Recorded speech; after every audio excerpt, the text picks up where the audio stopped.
Irmãos, a gente vai orar, os irmãos vão entrando aí, para a gente também não estender muito horário, né? Que aí senão acaba também implicando aí na vida de vocês, nos seus afazeres aí. Então, nós estamos estudando a carta aos Coríntios, né?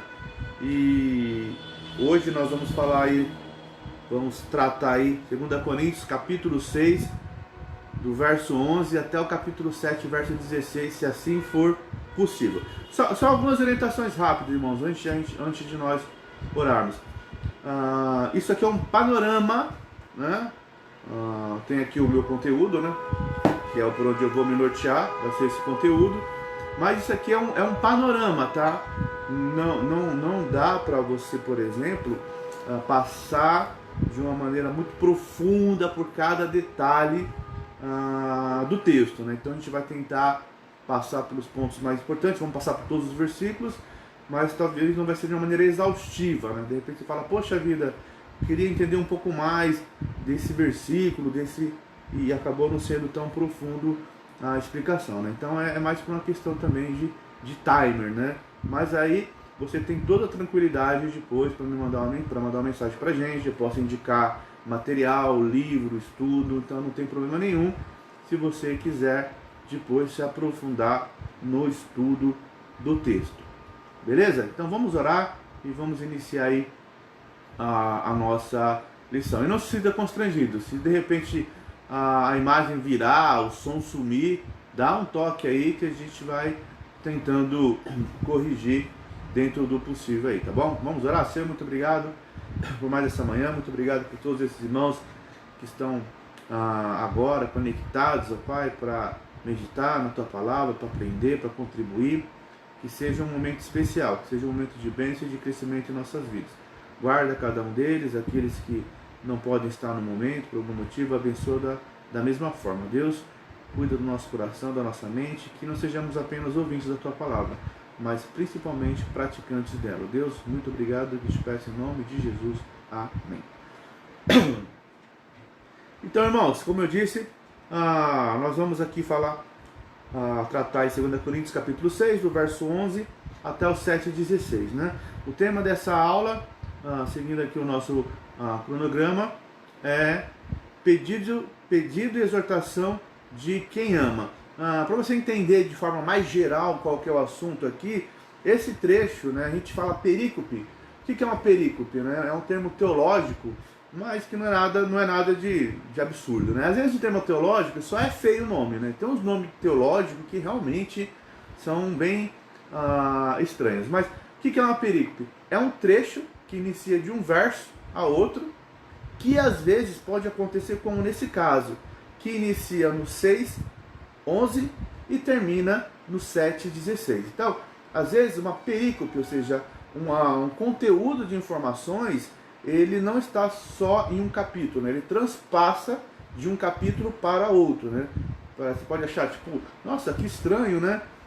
Esse do 6 até o 7, é que às vezes acontece isso. Então, a perícope, ou seja, o trecho das informações, né? Aquela linha de raciocínio do autor, né?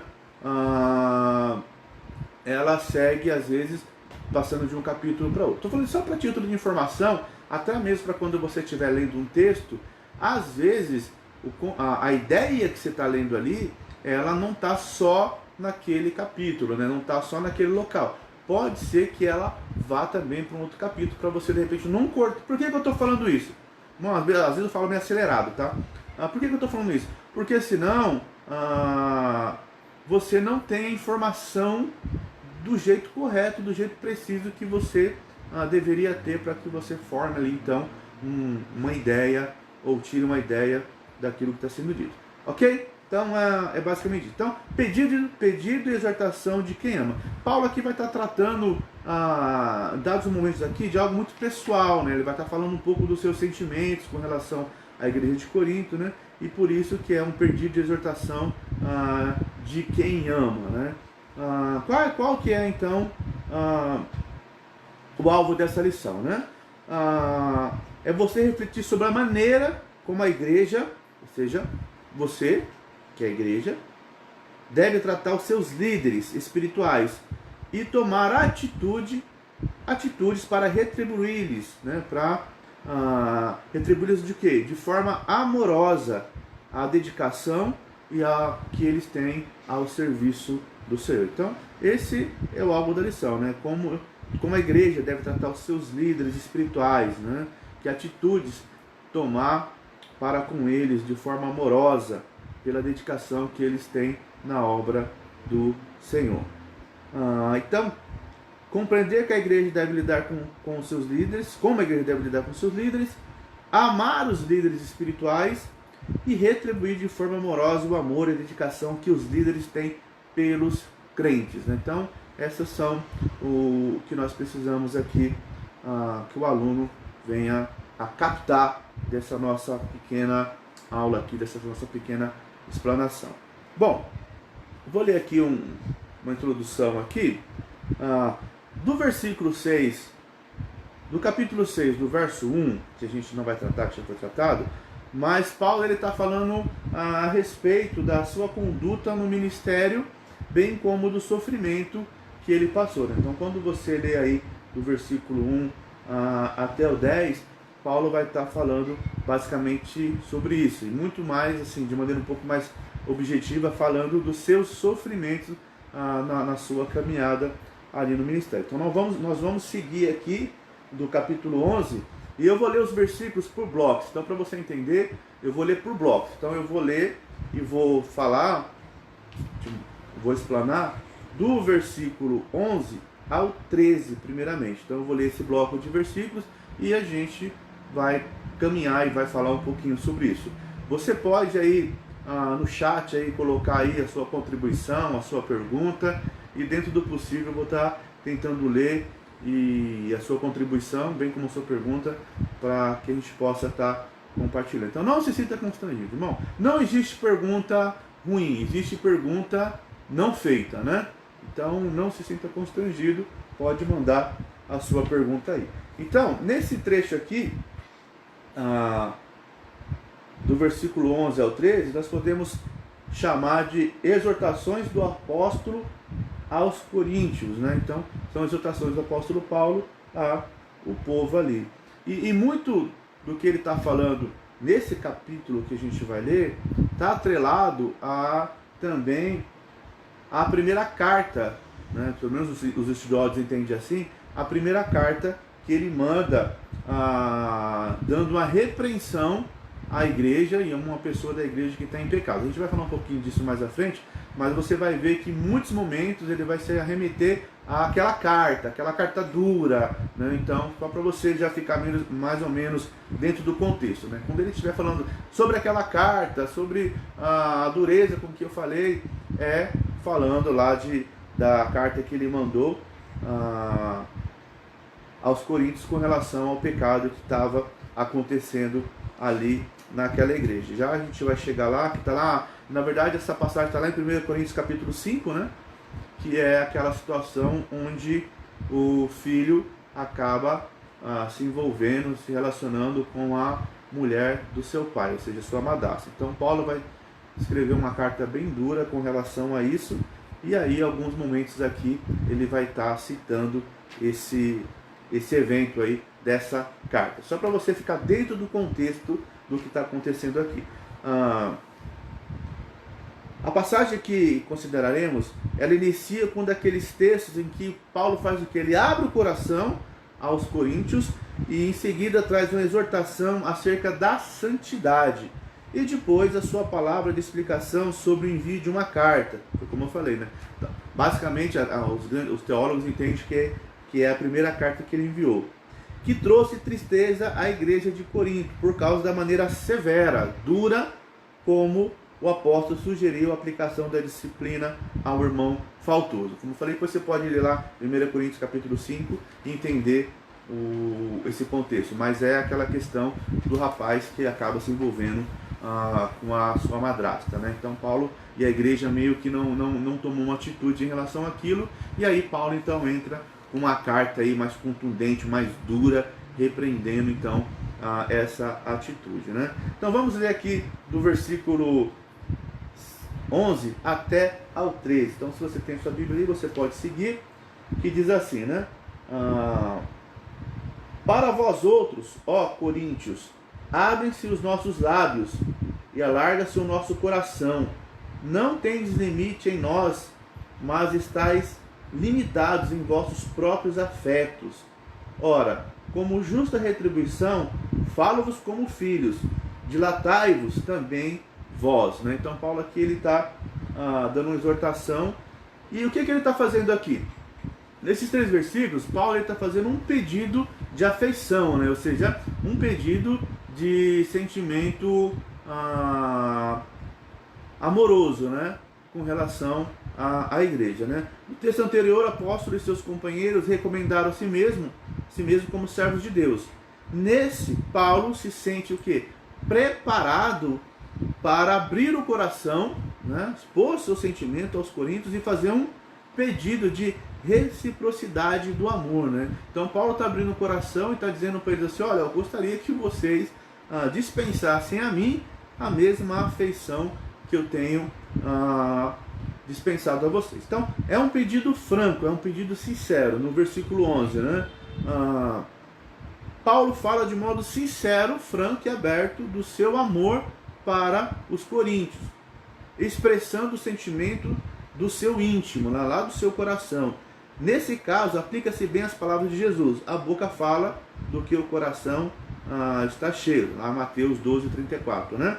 O coração de Paulo estava repleto de amor por eles e pronto para recebê-los em amor. Então aqui nesse versículo 11, Paulo começa com um pedido franco aí, de que eles dispensem para ele um sentimento de afeição, de amor, da mesma forma que ele tem demonstrado para eles. Porque quando você lê o versículo, ele diz que vocês estão limitados em vossos próprios afetos. Aí no versículo 12, o apóstolo não havia feito nada que justificasse a atitude dos coríntios para com ele. O modo como agiam lhe trazia profunda dor. Apesar de tudo, eles não estavam confinados, né, em um pequeno espaço no coração do apóstolo. O amor que lhes manifestava era ilimitado, ou seja, o amor que Paulo manifestava para eles, apesar de eles não estarem manifestando, o de Paulo era ilimitado e ele assim o demonstrava. Mas os coríntios hesitavam em recebê-lo e expressar por ele o mesmo sentimento que lhes dedicava. Né? Então eles estavam reticentes, eles estavam não demonstrando esse amor. Por quê? Porque por causa, na verdade, não é mas por causa da carta dura que ele tinha mandado. Né? Então, a gente pode aí já pensando em algumas coisas, os nossos relacionamentos não podem ser baseados em circunstâncias que só nos são favoráveis ou que são de acordo com aquilo que a gente gosta. Né? Eu já falei alguns dias atrás, em algum momento, que as nossas amizades, elas não podem ser baseadas somente naquilo que nos agrada. Então eu gosto muito de uma pessoa até que essa pessoa não me repreenda, não me critique ou não fale de um pecado ou de um erro que eu estou cometendo. Então os nossos relacionamentos e as nossas amizades, a nossa irmandade, não pode ser baseada somente em circunstâncias que nos são favoráveis. Pelo contrário, né? Grande amor é aquele que nos corrige para a vida, para nos livrar da morte, do pecado e do erro. Então a gente não pode ter esse sentimento de negação do outro, porque o outro não faz somente aquilo ou fala somente aquilo que nos agrada, né? Então, os coríntios aqui, eles estavam limitados em suas demonstrações de afetos com o apóstolo Paulo, porque, traduzindo no nosso linguajar mais comum, estavam chateados com o apóstolo Paulo, porque ele tinha dado uma bronca monstro nele, né, irmão? Eu sei que ninguém gosta de tomar bronca, né, irmãos? Ninguém gosta de ser exortado, ninguém gosta de ser admoestado, né? Mas a gente tem que saber que isso faz parte da nossa realidade. Bem, assim, de irmãos, de servos, de crentes, e a gente tem que estar pronto para receber muitas vezes alguma correção, ainda mais se nós estivermos fazendo realmente alguma coisa errada, né? essa questão dos coríntios estarem limitados seria dureza de coração? Olha, não chega a ser uma dureza tão forte. Foi uma dureza no momento, né? Aí eu entendi. No momento que eles recebem Josué a repreensão, eles meio que endurecem mesmo, né? O seu coração, eles ficam chateados, eles acham que Paulo foi muito duro, né? Com relação à igreja, né? Que foi uma carta muito, alguns vão usar o termo, uma carta muito pesada, né? Então meio que deu uma endurecida neles, né? Eles ficaram com o coração ali meio chateado com o apóstolo Paulo, né? Mas depois a gente vai ver no desdobrar que esse coração deles não se fechou completamente ou não se endureceu completamente, né? Foi basicamente aquilo mesmo que acontece com a gente, né? Tomaram uma bronca ali, uma repreensão, deram aquela endurecida, porque ficaram magoados com o apóstolo Paulo. Aí nesse processo, nesse primeiro instante, o que eles fizeram? Eles se fecharam com as suas atitudes afetivas para com o apóstolo, né? Sabe quando fica de bico? Né? Quando você dá bronca na criança e ela vira o rosto, cruza os braços e fica de bico? Basicamente foi o que a igreja estava fazendo ali, né? Por isso que dá para entender que naquele momento ali eles deram uma endurecida no coração deles com relação ao que Paulo fez. Mas a gente vai desdobrar isso um pouquinho mais adiante. Eu até escrevi aqui, né? Isso acontece muitas vezes com os líderes, com pastores, líderes, discipuladores, pais, mães, enfim, quando a gente dá uma palavra mais dura para alguém que está fazendo uma coisa errada, né? Então às vezes a galera acaba ficando chateada e acaba deixando de se relacionar com a gente de maneira mais afetuosa porque ficou magoado. Obrigado, José, pela contribuição. E no versículo 13 nós temos aí sim, completando essa linha de raciocínio, um pedido de retribuição, né? Paulo amava os coríntios como um pai ama seus filhos. Por isso pediu que fossem mais abertos nas suas expressões de afeição, né? Ele ansiava pelo afeto recíproco, né? Desejava que tivessem para com ele o mesmo sentimento que ele demonstrava. O seu coração estava inteiramente dilatado para eles. E aí Paulo aqui no versículo 13 ele está fazendo um pedido para que eles dilatem o seu coração, ou seja, para que eles demonstrem para com ele esse mesmo sentimento, né? Porque eles estavam então não fazendo isso, como bem colocou Josué aí, estavam ali naquele momento com o coração bem duro, bem chateados com o apóstolo. Então aqui nesses primeiros versos aqui, o que nós podemos entender aqui? Que Paulo está pedindo para que os irmãos de Corinto ali, eles respondam de maneira afetuosa, né, com um sentimento amoroso para com ele, da mesma forma que ele dispensa para o povo, né? Então, tipo assim, olha, por favor, eu quero que vocês sejam comigo como eu sou com vocês, que vocês me amem, dispensem para mim esse sentimento de amor da mesma forma que eu dispenso para vocês.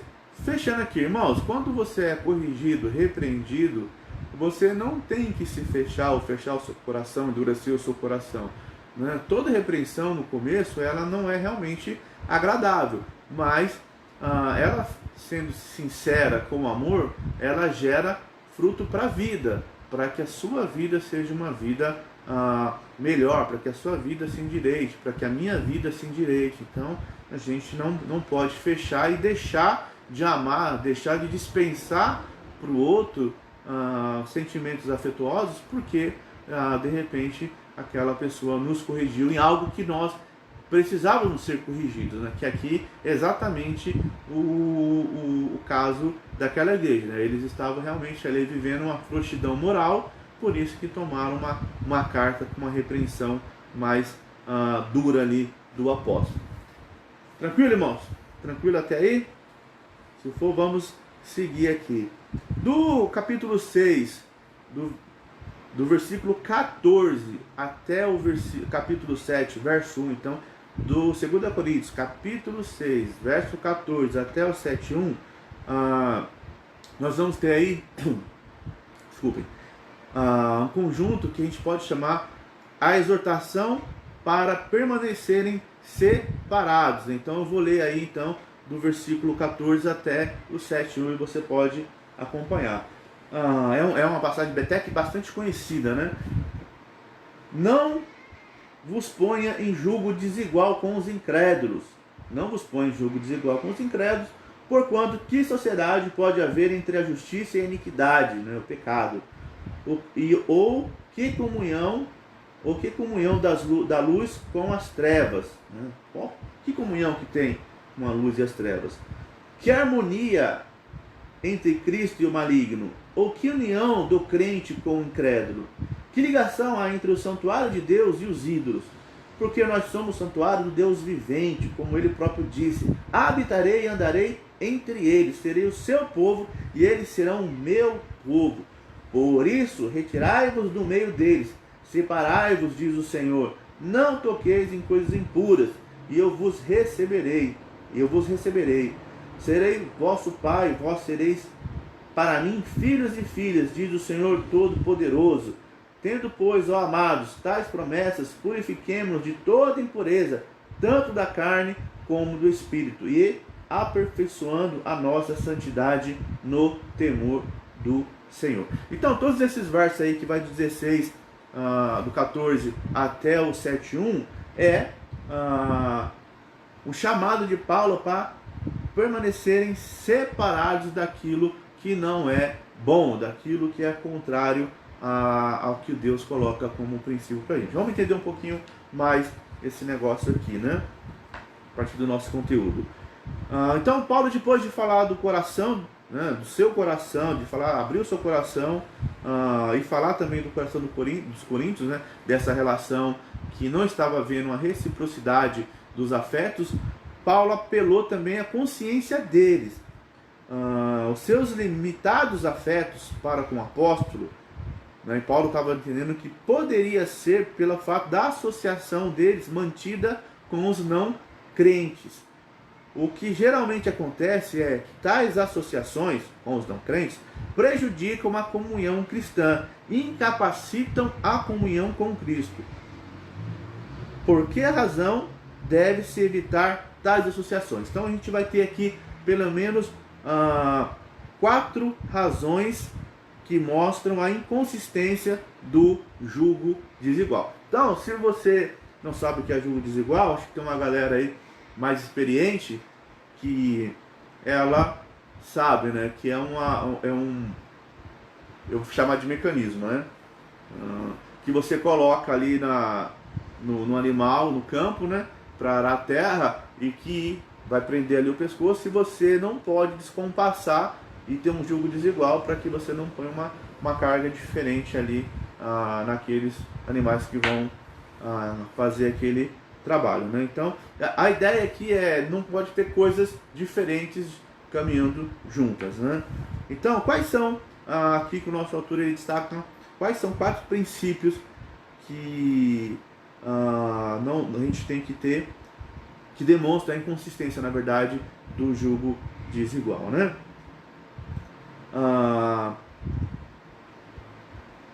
Versículo 14, os princípios são opostos, né? Os crentes e os infiéis, os não crentes, vamos colocar assim, são governados por princípios opostos.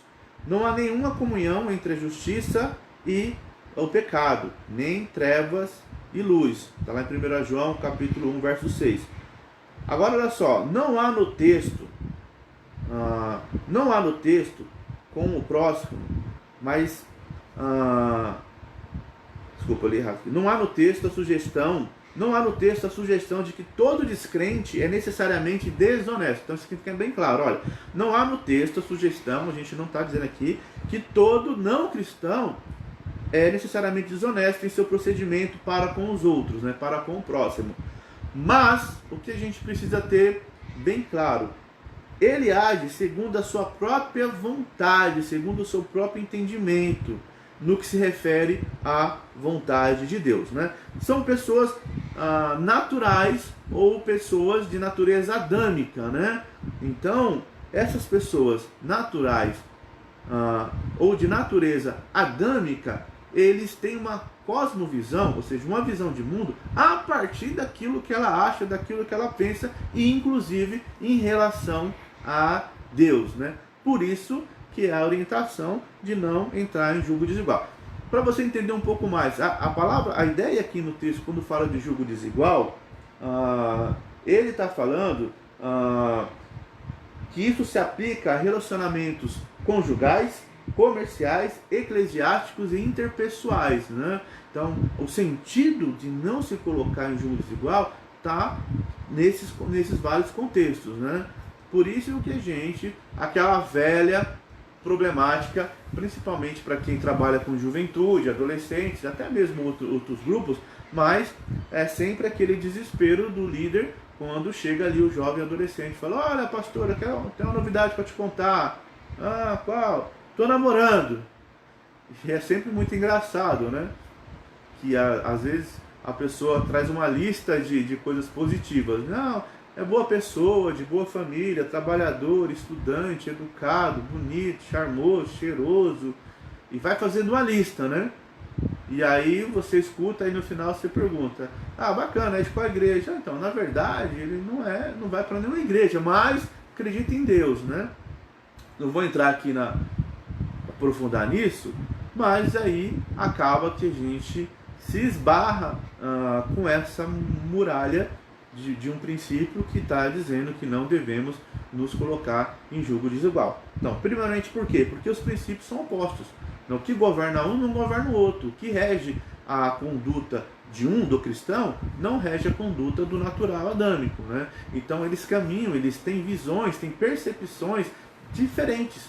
Então não dá para caminhar junto. Vai ser um julgo desigual, descompassado, né?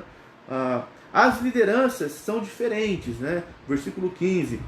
O crente e os não crentes estão sob lideranças muito diferentes. Enquanto o crente é controlado pelo Espírito Santo, regido, guiado pelo Espírito Santo, lá em Gálatas capítulo 5, versos 16 e 17, o não cristão é dirigido pelos seus próprios princípios e pelos princípios do príncipe deste mundo, né? O autor vai colocar aqui o maligno, né? O apóstolo João afirma que o mundo inteiro jaz do maligno e que o mundo e seus valores são passageiros. 1 João 2,17. O príncipe deste mundo nada pode oferecer-nos, a não ser o desvio, a não ser a condenação, pois ele mesmo está julgado, né? Então, eles estão em lideranças diferentes, né? Em melhores palavras, não podemos servir a dois senhores, como Jesus falou, a Deus e a Mamon, ou servir a Deus e ao mundo. É isso aí, Raimundinha. Não dá para viver no julgo desigual servindo a dois senhores. Bem exatamente esse ponto aqui que a gente está falando sobre liderança. Obrigado, Raimundex. Então, não dá para... Não tem como caminhar juntos porque são visões diferentes. Irmão, eu quero que você preste bem atenção e tome bastante cuidado, porque eu não estou aqui dizendo que todo não cristão são pessoas ruins, desprezíveis, sei lá. Não estou dizendo isso. Eu estou dizendo no âmbito da cristandade, no âmbito da fé, no âmbito da questão de igreja, de caminhar como igreja. Então, não dá para se colocar em julgo desigual, por causa que, primeiro, são princípios opostos. Segundo, são lideranças, são regidos por lideranças diferentes. No versículo 15, a gente já falou, mas os caminhos são diferentes, né? Não há nenhum acordo entre Cristo e o maligno, entre seus seguidores. Os seus seguidores não andam pelo mesmo caminho, né? Os crentes trilham o caminho da vida, o caminho da fé, o caminho de Deus, enquanto o não crente, os incrédulos, caminham para a morte, no sentido de morte espiritual, porque não estão vivificados na pessoa de Jesus Cristo, né? Está lá em Jeremias 21:8. No caso dessa recomendação aos Coríntios, a união do crente com o incrédulo deve ser interpretada em relação ao culto pagão e não aos contatos do dia a dia. Vou ler de novo, né? No caso dessa recomendação aqui, do versículo 15 aos Coríntios, a união do crente com o incrédulo deve ser interpretada em relação ao culto pagão e não aos contatos do dia a dia. Não está dizendo que você não possa ter contato como a pessoa não possa trabalhar com quem não é crente. Não é isso, não, as pessoas vão acabar interpretando de maneira errada, né? A ideia aqui que não pode haver uma união de culto no sentido de adoração ou de reverência a Deus, porque os caminhos são diferentes, né? Deixa eu ver se eu acho um exemplo bem claro aqui, né? Eu escrevi aqui, você não pode achar que é natural. Eu me lembro que uma vizinha que morava lá perto de casa, ela faz parte de um sistema religioso que é contrário ao que nós acreditamos, né? Então não dá para haver comunhão no sentido de ir lá e participar com ela de alguma coisa que é idólatra, né? Por mais que eu respeite, por mais que eu considere, né? Não dá para fazer aquela aplicação assim, não, por ética eu vou lá participar com ela de um evento que ela está fazendo ali, sabendo que aquilo é uma idolatria, um culto idólatra que é totalmente contrário àquilo que Deus espera de mim e de você, né? Então não dá. Então a orientação aqui de Paulo é que esses caminhos não dá para seguir juntos, porque são caminhos diferentes, né? Vocês estão percebendo a seriedade desse princípio que começa no 14, de não se colocar em julgo desigual, e as consequências que isso pode trazer para a vida daqueles que não seguem essa orientação? Então a gente precisa tomar bastante cuidado e não podemos deixar de falar claramente, abertamente aos nossos amados, sejam adolescentes, jovens, enfim, adultos, sobre o perigo de quando alguém toma a decisão de entrar num relacionamento, seja ele de namoro, casamento, de trabalho, de sociedade, com alguém que não é da fé, que não tem o mesmo princípio, que não está sob a mesma liderança, que não está no mesmo caminho, né? Então há um risco muito grande, e aqui o princípio ele está deixando bem claro que não podemos seguir nessa direção, né? Eu olhei aqui porque eu vi o Carlos passando ali e dei um tchauzinho para ele. Lá no versículo 16, a adoração é diferente, né? É o destaque desse verso, né? O cristão não pode se envolver com ídolos. 1 Coríntios capítulo 10, do 14 a 22. O santuário a que Paulo se refere ali no versículo tem como fundamento o santuário de Jerusalém. Mesmo no tempo do Antigo Testamento, a intenção de Deus era viver no meio do seu povo. Está lá em Êxodo 29, Levítico 26, 12, Êxodo 29, 45. Mas, imediatamente, o apóstolo aplicou a figura à comunidade cristã como templo de Deus. A comunidade cristã como templo de Deus. Nós somos o santuário do Deus vivente. Nesse tempo da Nova Aliança, cada crente é santuário de Deus. 1 Coríntios 6, do versículo 16 ao 20. Falou, Carlão? E a comunidade como um todo também é templo de Deus, né? O perigo da associação com os não crentes, o envolvimento com os seus ídolos, é um grande problema. Olha só, isso aqui você tem que entender bem. Embora os ídolos nada sejam em si mesmo, eu dei até essa aula há um tempo atrás, né? O perigo da idolatria jaz no envolvimento com os poderes demoníacos que estão ativos no ídolo, provocando o zelo e a ira de Deus. 1 Coríntios capítulo 8, do 4 ao 6, e lá também no capítulo 10, do 19 ao 22. Né? Então, por que eu estou frisando isso aqui? Porque a questão não é o ídolo em si. O ídolo, a imagem, aquela referência, ela em si não é nada, mas a entidade demoníaca por trás daquilo que vai receber a adoração pode ser o problema que vai ter ali para aquele que está se envolvendo com isso aqui, né? Exemplo aqui de julgo desigual, né, o Anderson. Imagine se o cônjuge cristão sente a orientação de Deus de mudar de profissão, de casa e cidade, e isso não tiver base lógica. Ele pode obedecer a Deus para obedecer ao cônjuge? Não dá para obedecer dois senhores. Obrigado, Anderson. Vou repetir aqui, ó. Apenas exemplo de julgo desigual. Imagina se o cônjuge cristão sente a orientação de Deus de mudar de profissão, de casa, de cidade, e isso não tiver isso não tiver base lógica, ele pode desobedecer a Deus para obedecer ao cônjuge. Não dá para obedecer dois senhores. Por isso que é o problema de se colocar em julgo desigual. Bom, fazendo um adendo aqui. Mas eu conheci o fulano de tal que aí começou a namorar, se envolveu com não crente, ou sei lá, e não deu certo, e deu certo, né? Mas isso não quer dizer que é uma regra, né? E você também não sabe qual foi o trâmite, quais foram os percalços que aquela pessoa passou. Bom, mais inteligente, o mais prudente, o correto é obedecer a palavra de Deus, o princípio que Deus está colocando para mim e para você, né? Aí no versículo 7:1, porque como eu falei, na perícope ela transpassa para o capítulo 7, a recomendação final do apóstolo é para que o crente saia do meio dos ídolos, e aplicou Isaías 52:11, a experiência dos cristãos em 2 Coríntios 6:17. Depois citou livremente textos do Antigo Testamento como advertência para o povo de Deus. No verso 18, ele citou Isaías 43:6 e Oséias 1:10. Ou seja, nesse finalzinho aqui, nesse capítulo, versículo 1 do capítulo 7, Paulo vai então trazer citações do Antigo Testamento para recomendar que o cristão saia do meio dos ídolos que porventura ele possa estar vivendo ou seguindo, né?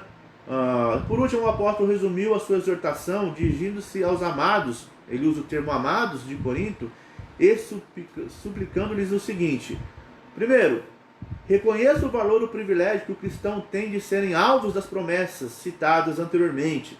Onde é que estão essas promessas? 2 Coríntios 6:16 ao 18. Purifique-se de toda impureza, tanto da carne como do espírito, isto é, tanto do corpo como do espírito, que podem ficar poluídos pelas práticas idólatras. Mas a ideia é que tanto do espírito como da carne, o melhor exemplo está lá em 1 Coríntios capítulo 6, do 15 ao 18, quando Paulo fala assim: um homem que toma uma prostituta e faz sexo com ela, né, tem relações sexuais com ela, ele está fazendo isso como um culto a Deus, né? Então ele está poluindo o seu corpo, mas também o seu espírito, nesse sentido de estar oferecendo a Deus um culto que é reprovável, né? Lembra daquele versículo: que eu mais, que bebais, fazer qualquer outra coisa, fazer para a glória de Deus? Então, se ele está fazendo aquilo, toma uma prostituta, tem relação com ela, ele supostamente estaria fazendo isso como forma de glorificar a Deus, que obviamente não vai glorificar. E aí você tem tanto uma impureza da carne como uma impureza do espírito, porque está tentando levar aquilo em forma de culto a Deus. Tranquilo até aqui, irmãos? Se tiver, dá um joinha aí e vamos tentar seguir aí para a gente ficar dentro do nosso horário, que eu já estou vendo que ele já está correndo e eu estou ainda distante, né? Aí no nosso próximo bloco de informações, nós temos aqui do versículo 2, 2 Coríntios, capítulo 7, do verso 2 ao 16, arrependimento. A gente pode colocar o título aqui desse grupo de versículos: o arrependimento que traz alegria, né? Então, Paulo desejava que os coríntios não guardassem nenhuma reserva contra ele, né? Nesse texto, procurou retirar qualquer impressão incorreta a seu respeito que pudesse ter surgido no coração deles, quando os repreendeu, ou pelas insinuações maliciosas daqueles que procuravam depreciá-lo e a fim de exaltarem a si mesmo, né? Está lá em 2 Coríntios 10, 12.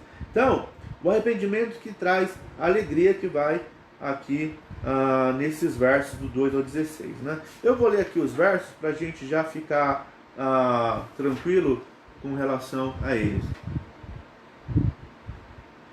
Imagina um homem crente ou uma mulher crente que se envolve com pessoas que confessam uma fé diferente das suas. O maligno coloca na mente que depois ele ou ela converte e se converte por engano do tentador.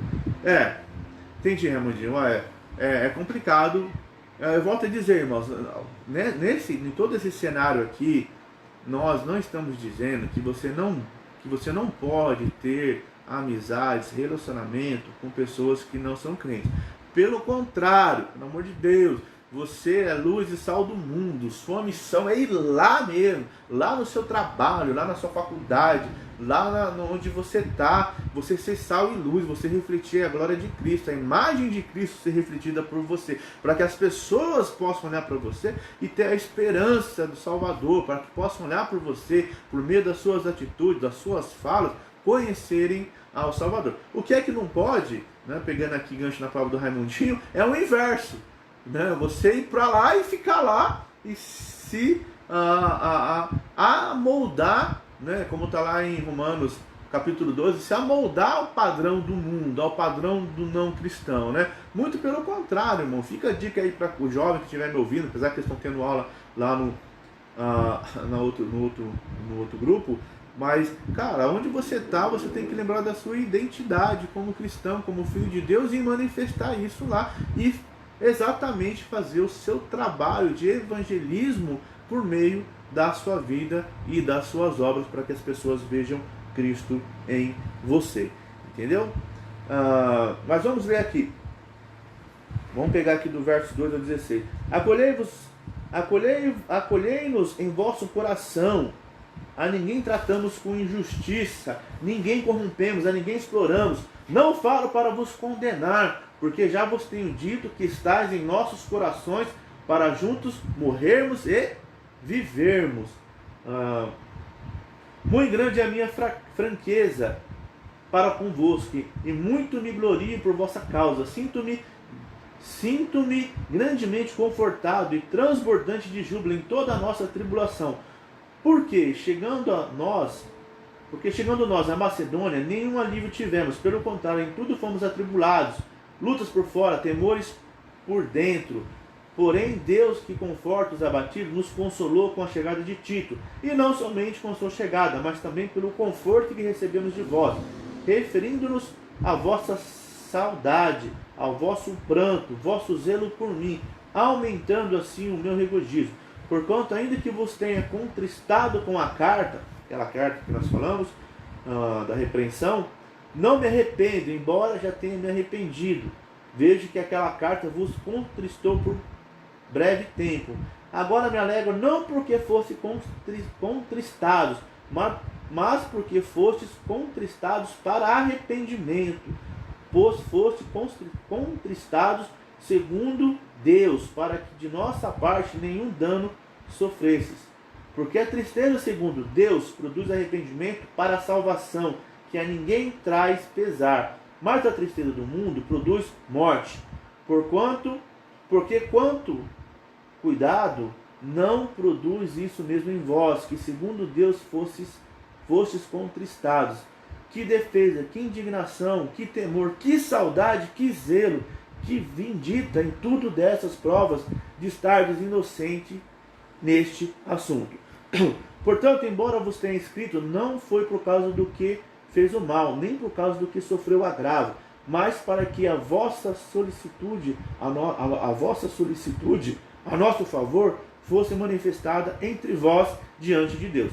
Foi por isso que nós nos sentimos confortados e acima desta nossa consolação, muito mais nos alegramos pelo contentamento de Tito, cujo espírito foi recreado por todos vós.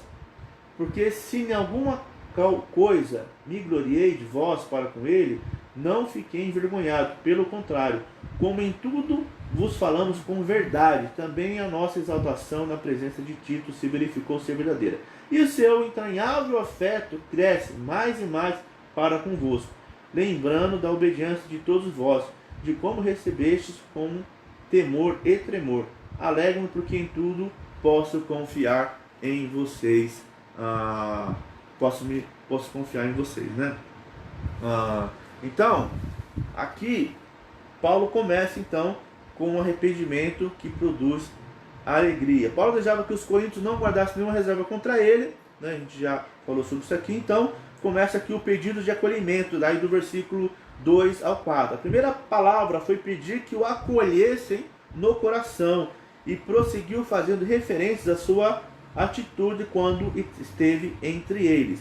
Ou seja, naquela oportunidade, Paulo não tratou ninguém com injustiça, nem corrompeu ou explorou alguém. Não obstante as acusações de seus críticos, ele não provocou o mal e não se aproveitou financeiramente de pessoas.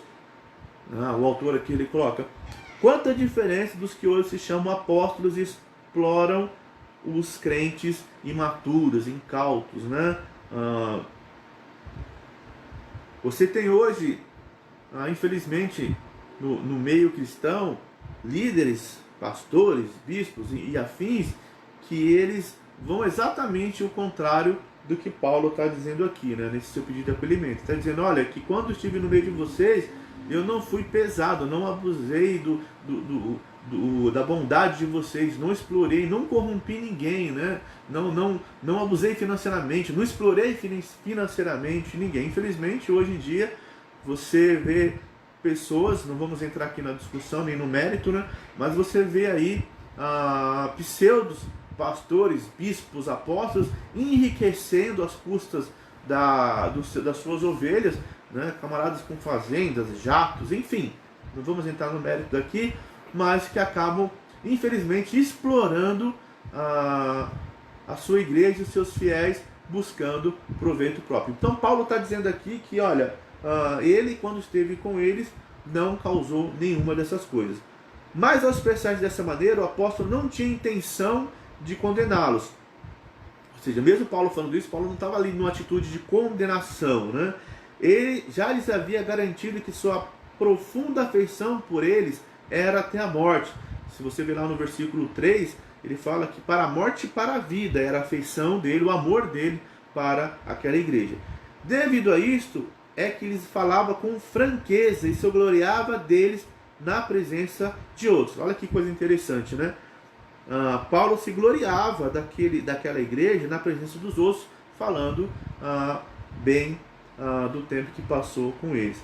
A despeito do ataque desferido pelo ofensor, está no versículo 12, Paulo ainda cria na lealdade dos coríntios a expressão: sinto-me grandemente confortado e transbordante de júbilo em toda a nossa tribulação. Reflete o grande alívio que teve quando chegaram ao seu conhecimento as providências tomadas pelos coríntios em obediência às exigências feitas em sua carta severa, né? Aí eu me lembro aqui quando o Josué mencionou ali, né, que eles foram duros de coração, foram sim, mas agora Paulo está se alegrando e se rejubilando, por assim dizer, porque chegou ao conhecimento deles que aquela carta, que em primeiro momento causou dor, causou tristeza, causou um afastamento, causou uma falta de demonstração de afeto, agora estava se produzindo o seu efeito produtivo, né? Eles tinham agora tomado atitudes que deveriam tomar em relação àquele pecado, que agora eles estavam fazendo aquilo que realmente que era correto. Olha, vou repetir aqui: reflete o grande alívio que teve quando chegaram ao seu conhecimento, o conhecimento de Paulo, as providências tomadas pelos coríntios em obediência às exigências feitas na sua carta. Ou seja, aquilo que Paulo orientou, que Paulo colocou lá para eles fazerem naquela carta, agora eles estavam fazendo. Então isso encheu Paulo de alegria e mostrou então que agora estava esse canal afetuoso de amor, de afeição, estava restabelecido com aquela igreja, né? Ou seja, eles entenderam que estavam errados e mudaram a sua atitude. Irmão, eu e vocês, se alguém nos orienta, nos exorta sobre algo que está errado, como eu falei, toda repreensão no começo ela não é bacana, né? Mas que a gente possa ter inteligência e espiritualidade de processar e mudar, né? A gente não pode ter um orgulho, né, tolo de não seguir uma orientação que é para o bem da nossa vida, da nossa relação com Deus, né? E caminhando aqui para nosso encerramento, né, e você pode ainda colocar alguma consideração sua aí, fique à vontade. A tristeza segundo Deus alegra, né, que isso vai do versículo 5 até o versículo 11, né? E a gente acabou já lendo tudo aqui, né? A tristeza segundo Deus alegra, né? Do versículo 5 ao 11. Nesse versículo, Paulo retoma o relato de suas viagens, que havia interrompido lá em 2 Coríntios 2, verso 13, para falar acerca do ministério do ministro. Está lá em 2 Coríntios 2, do verso 14 até o 7:4. Ele completou o relato das viagens no restante do capítulo 7. Ele saiu de Éfeso e viajou para Trode a fim de se encontrar com Tito. Ali uma porta se abriu, mas por não ter tranquilidade de espírito necessária, devido à ausência de Tito, partiu para a Macedônia. Irmãos, eu não vou entrar nos meandros teológicos aqui, mas Paulo, ele de vez em quando tinha dessas coisas. Paulo estava tratando de um assunto e no meio daquele assunto ele inseria ou completava um outro assunto. Então não acho estranho que no meio de toda uma questão de sentimento, de tratativa de arrependimento, de restauração, Paulo ele vem aqui e completa um outro assunto que ele não tinha completado. É bem esse caso aqui, né? Por exemplo, versículo 7. A situação dos apóstolos. Além de continuar preocupado, Paulo foi perseguido e atribulado. Por fora sofria o ataque impiedoso dos inimigos, que podia incluir a disputa com os incrédulos, você vai estar lá em Atos 17, e com adversários crentes da Macedônia, Filipenses 3, 2.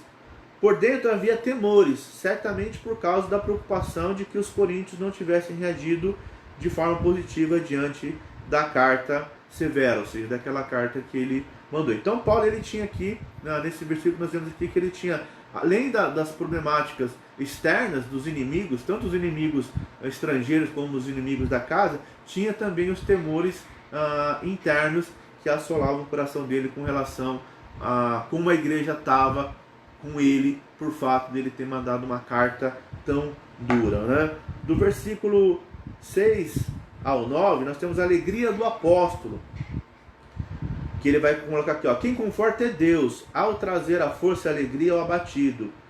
Ele fez isso mediante o que? A chegada de Tito, e por meio da notícia de que os coríntios haviam reagido bem àquela carta, e que tinham por Paulo grande admiração, 2 Coríntios aí no 7, do versículo 6 e 7. Além desses motivos citados, a alegria de Paulo era devida ao fato de que os coríntios tinham sido contristados para o arrependimento. Irmão, isso aqui que é o fundamental. Não é só que eles estavam bem com Paulo, não é só que agora eles falaram, não, valeu Paulo, você deu uma chicotada na gente, está tudo certo, já passou a dor, estamos bem. Mas o fundamental aqui é que eles foram contristados para arrependimento. A tristeza provocada por aquela carta durou pouco tempo, logo foram confortados. A tristeza por terem tolerado o pecado lhes encheu o coração de angústia. Era tristeza segundo Deus, cujo efeito produzido foi arrependimento. Por isso o pecado não lhes trouxe maior dano. Irmão, eu sempre digo, chorar resolve por um tempo, tá? Mas depois de um tempo você precisa e eu precisamos tomar uma atitude. Então, o arrependimento, ele tem que gerar mudança, transformação. Não adianta, eu estou arrependido do que eu fiz, mas continuar fazendo as mesmas coisas e seguindo na mesma direção com as mesmas práticas. Aqui nós vemos que aquela galera que recebeu a carta dura, eles foram contristados para o arrependimento, ou seja, uma tristeza, segundo Deus, que produz para a vida, né? Olha só. E aqui Paulo, ele vai trazer o contraste entre as duas tristezas para a gente entender aqui. Deixa eu ver aqui. Exato, Josué. Era uma igreja que Paulo viu nascer, por isso todo cuidado e carinho, mesmo tendo alguns que causavam tristeza a ele. Creio que não eram todos que causavam dificuldade, sim alguns. Perfeito, Josué. Então tinha só um pequeno grupo que acabava tendo essa atitude com Paulo, mas Paulo tinha um carinho muito grande e a gente vê agora, né, o resultado, né, que esse povo foi contristado, se arrependeram e essas notícias chegam por meio de Tito para alegar o coração de Paulo de que a igreja estava caminhando na direção correta, né? muito bacana isso daí, você receber uma notícia de alguém que você aconselhou, que você exortou, até mesmo que você deu uma palavra mais dura, e mesmo que aquela pessoa tenha ficado chateada com você por um tempo, mas que ela tomou uma atitude de mudar a sua direção para que ande de acordo com a vontade de Deus, com os princípios de Deus. Olha só, o contraste entre as duas naturezas, as duas tristezas, né? Aí no capítulo 7, versículo 10 e 11. Paulo estabeleceu o contraste entre a tristeza segundo Deus e a tristeza segundo o mundo, né?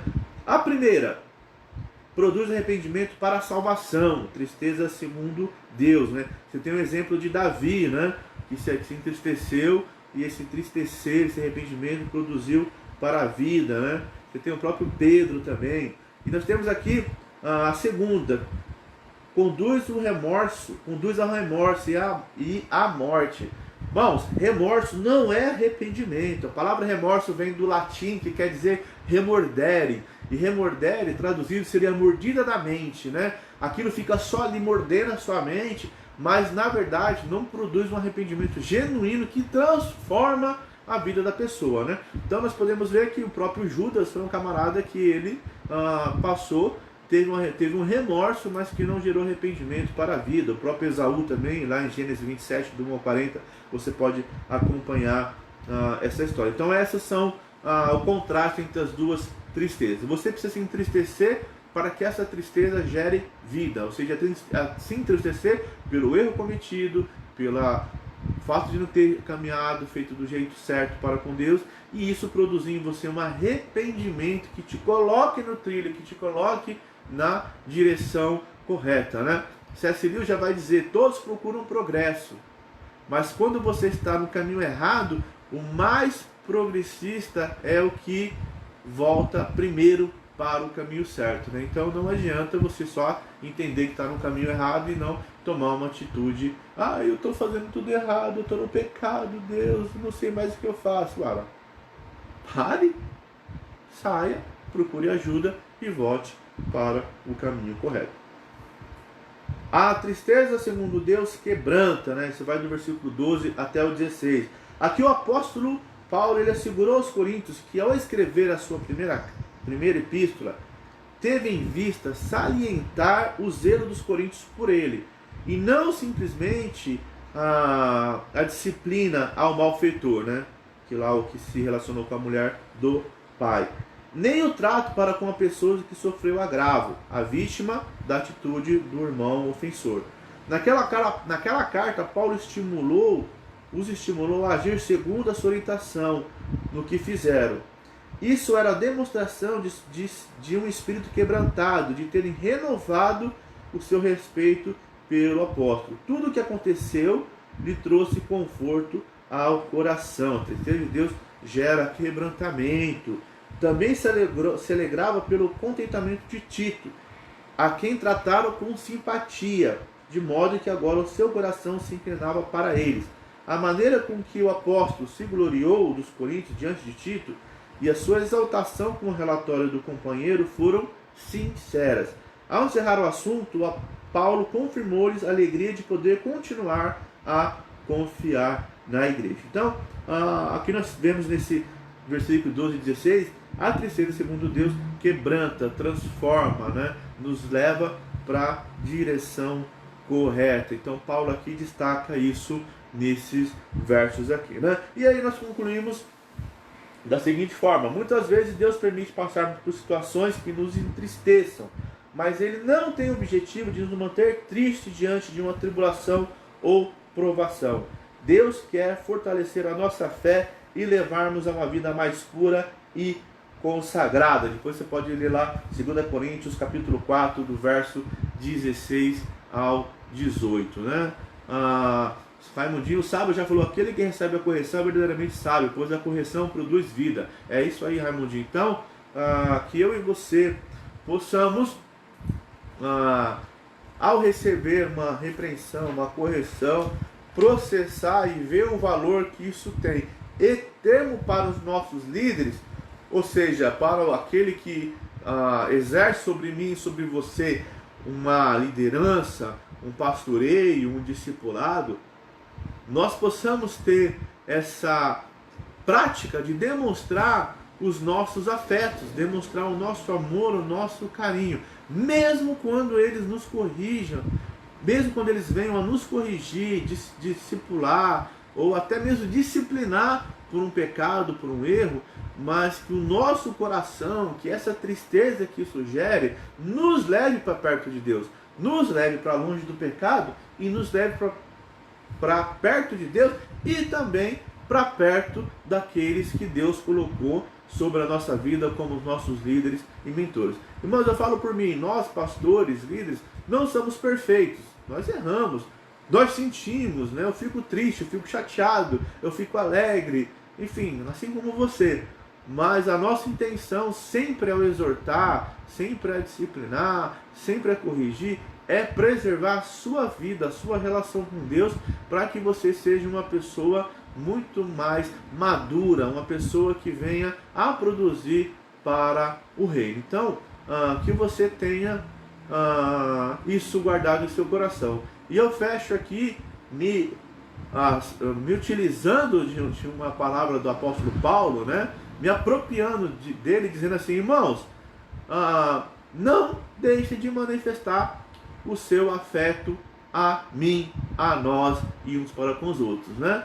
Então, sempre que você tiver o desejo de mandar uma mensagem, dar um alô, dar um abraço virtual hoje, não se sinta constrangido, muito pelo contrário, com certeza eu ficarei feliz, nós ficaremos felizes, porque nós queremos demonstrar o nosso afeto, mas também queremos receber o afeto de vocês. Amém?